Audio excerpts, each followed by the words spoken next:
साथियों नमस्कार, मेरा नाम है पवन कुमार। आपका स्वागत है राजपथ भारत में। आज हम बात करेंगे उत्तर प्रदेश की राजनीति में लगातार बसपा जिस तरीके से एक्टिव दिख रही है, आने वाले उपचुनाव में किस तरीके से बसपा का ग्राफ बढ़ता हुआ दिख रहा है। सोशल मीडिया प्लेटफॉर्म हो या लोकली बात हो, विश्वनाथ पाल एक ऐसा चेहरा बन गया है जिसकी चर्चा बनी, क्योंकि समीक्षा बैठक होने के बाद जिस तरीके से बसपा सुप्रीमो ने कहा कि पार्टी के पदाधिकारी स्वयं जाकर पीड़ित परिवार से मिलेंगे, अगर किसी के साथ अन्याय हुआ है उस मामले को सामने से जानेंगे और उसकी रिपोर्ट लोगों के बीच लाएंगे और बसपा सुप्रीमो को भी देंगे कि असल में मामला क्या है। फिर हाथरस का मामला रहा हो या अयोध्या में हो रहे तमाम मामले पर विश्वनाथ पाल सुख हो या दुख वहां पर लोगों से मिल रहे हैं। ये जो मुलाकात है चुनाव के नतीजे आने के बाद ही विश्वनाथ पाल ने अपना लिए थे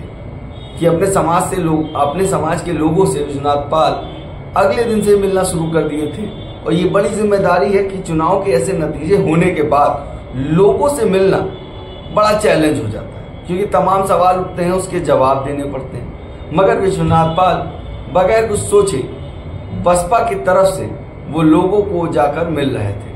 मगर उसके बाद समीक्षा बैठक होती है और बसपा सुप्रीमो ने इस चीज की हरी झंडी दे दी है कि अगर कोई भी मामला होता है या किसी के साथ अन्याय होता है तो पार्टी के पदाधिकारी जाकर मिलेंगे उस पीड़ित परिवार से और बात करेंगे। के बाद विश्वनाथ पाल स्वयं जाकर जो मामले उत्तर प्रदेश में हो रहे हैं उस पर मिल रहे हैं और जो सच्चाई है उसकी रिपोर्ट बसपा सुप्रीमो को भी दे रहे हैं और सरकार से गुहार लगा रहे हैं कि इनके साथ न्याय हो, और नहीं होगा तो बसपा इस पे कड़े कदम उठा सकती है।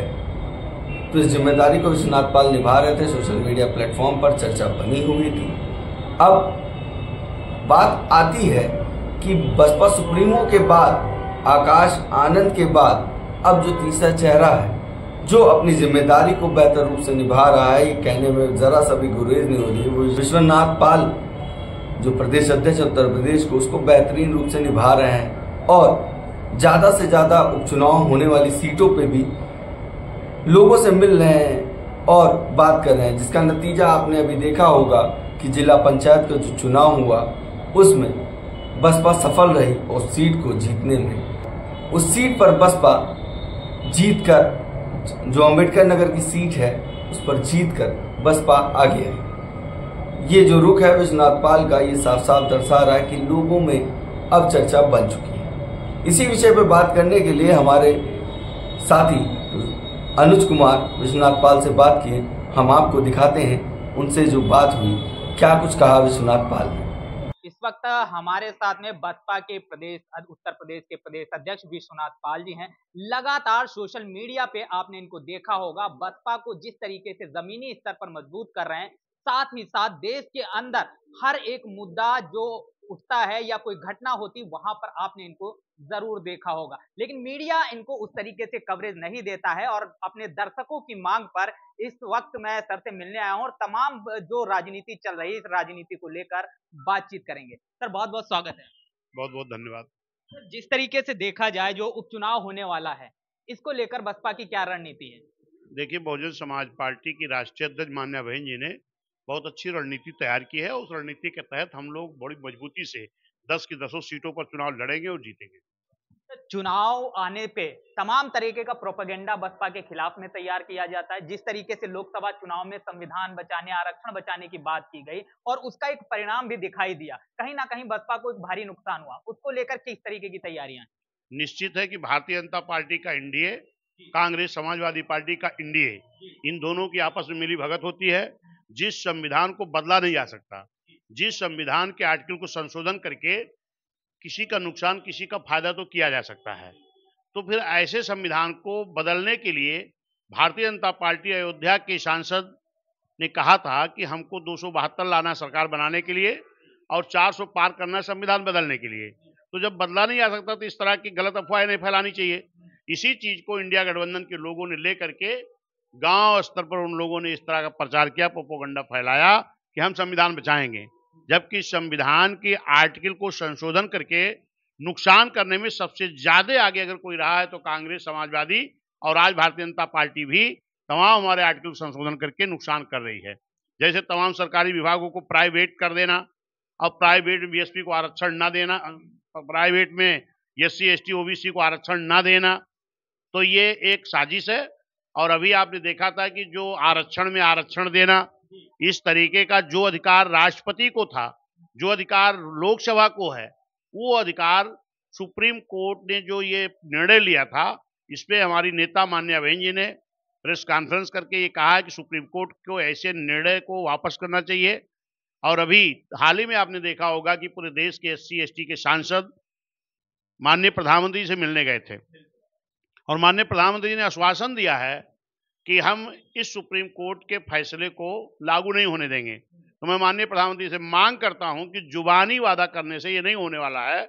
अगर आप वाकई में एससी एसटी के साथ हैं तो आप अपना एक लोकसभा का सत्र बुलाइए और उसमें संविधान के आर्टिकल को संशोधित करते हुए सुप्रीम कोर्ट के आदेश को निरस्त कराइए, और ये आरक्षण चाहे एससी एसटी का है चाहे ओबीसी का है, इसको 9वीं सूची में डाल करके इसको पुख्ता करिए। ये मेरी मांग है।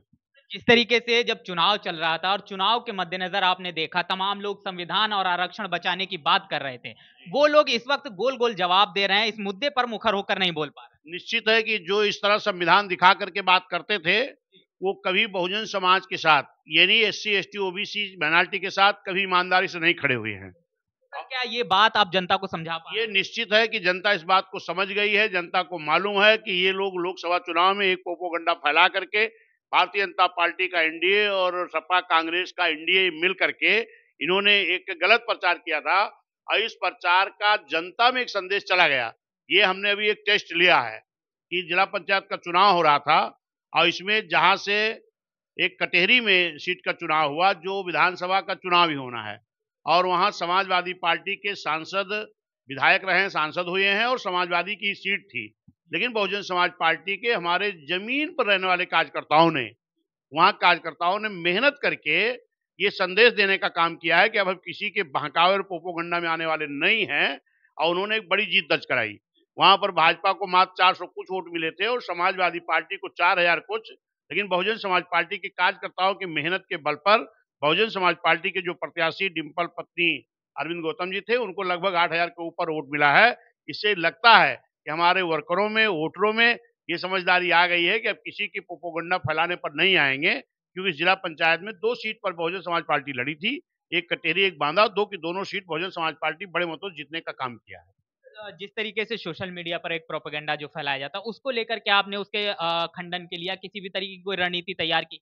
निश्चित है, माननीय बहन जी के निर्देश पर, बहन जी की रणनीति के तहत हर बूथ स्तर पर मेरे हर कार्यकर्ता तैयार हो रहे हैं, और जो इस तरह प्रोपेगेंडा फैलाया जाएगा उसी बूथ पर जहां से वोट निकलता है वहीं पर हमारे कार्यकर्ता खारिज करने का काम करेंगे। जिस तरीके से आकाश आनंद जी की वापसी होती है, उनको तमाम जो पद जो पहले लिए गए थे वो दिए जाते हैं, उसके बाद आकाश आनंद को जिस तरीके से मीडिया का वो तमाम चीजें, और जो शुरुआती दौर में जो लोग कह रहे थे कि आकाश आनंद को परिवार की वजह से शामिल किया, लेकिन जब आकाश आनंद को हटाया जाता वही लोग कहते हैं कि आकाश आनंद अच्छा बोल रहे थे इसलिए उनको हटा दिया गया है। इसकी क्या रणनीति रही? ऐसे लोगों से ये भी पूछ लेना कि जब आकाश आनंद हटाए गए तो उनके दिल में बड़ा दर्द हुआ था, बड़ी हमदर्दी दिखा रहे थे, वापस आने के बाद भी एक बार बधाई देने की हिम्मत नहीं की। सर बधाई देंगे, क्योंकि बधाई कैसे देंगे जब अपोनेंट हैं, वैसे तो बधाई दे नहीं सकते। सर बड़ी बात यह है जिस तरीके से जो तमाम चुनाव हो रहे हैं, इस चुनाव को लेकर हरियाणा में भी चुनाव है, पूरे देश के अंदर चुनाव है, और बहुजन समाज पार्टी इस आरक्षण के मुद्दे को कहीं ना कहीं भुनाने की कोशिश कर रही है। क्या भविष्य में बसपा इस पूरे मुद्दे को लेकर एक बड़ी रणनीति तय करने वाली है? मुद्दे को बहुजन समाज पार्टी कभी ना भुलाती है, ना इस तरह कोई बात करती है। इस देश में मैं देख रहा हूं कि एससी एसटी के आरक्षण को लेकर के जो लोग संविधान दिखाते थे लाल रंग का और नीले रंग का, आज वो लोग कहाँ गायब हो गए हैं, ये बहुजन समाज देख रहा है। और बहुजन समाज के लोग, एससी एसटी समाज के लोगों को आज ये महसूस हो गया है कि इस देश में अगर हमारे ऊपर किसी प्रकार का अत्याचार होगा, मेरा आरक्षण छीना जाएगा, मेरे संविधान के ऊपर कभी आंच आएगी, तो एक ही नेता है इस देश में जो खड़ी हो सकती है। उन नेता का नाम मान्या बहन जी है और बहुजन समाज पार्टी के राष्ट्रीय अध्यक्ष जी है। इस बात को पूरी जनता में ये चर्चा हो गई है कि हमारे दुख में, हमारे छीनने वाले अधिकारों के मौके पर और कोई नहीं खड़ा हो सकता है, वोट के लिए भले कोई आ जाए।